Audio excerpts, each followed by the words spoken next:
this is my reflections on the three questions about commonalities and differences between the approaches.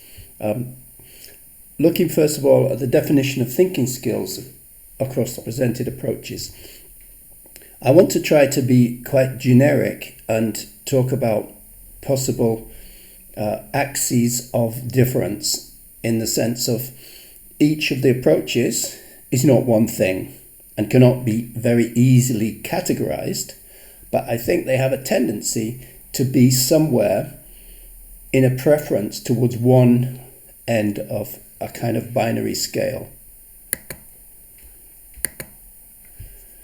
So, for instance, some are very, very clearly focused on domain-specific competencies versus domain general schemata. Again, this is not saying one approach is just about that or another just about that.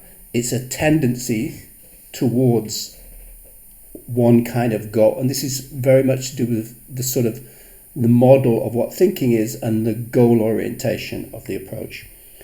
It would be interesting for you to think where your approach is on this kind of spectrum. Then some of the approaches have huge emphasis on adaptiveness towards the state of play of a learner's thinking or the class's thinking, or what the goal of the particular thinking is. Adaptive pathways versus much more systematic pathways.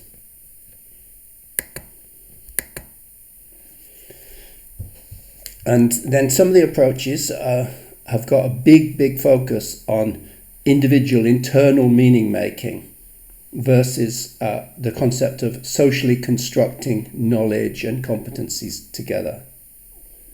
So I think the thinking skills can be kind of analysed along these three axes and where the approaches are. It would be interesting to hear what people have to say. Then we come on to pedagogy. And again, there are some of the approaches seem to focus much more on individual cognition, and where the individual activity is a major focus in the learning, compared to where the teacher leadership.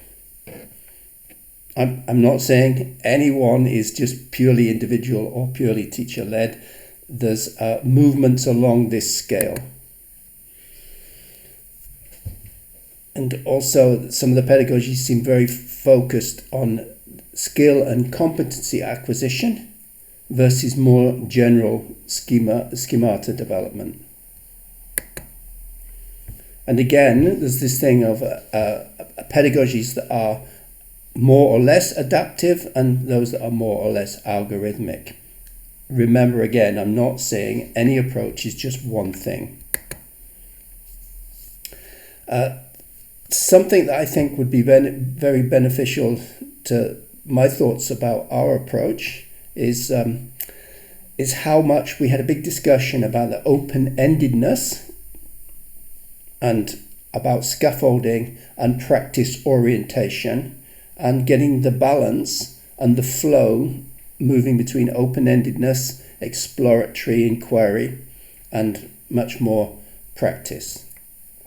They're my thoughts about the sort of axes of difference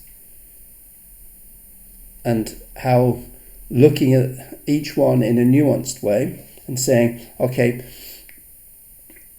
each comes from a different tradition or a different age group or a different culture, and so clearly there's going to be tendencies along some kind of scale. Okay, thanks a lot.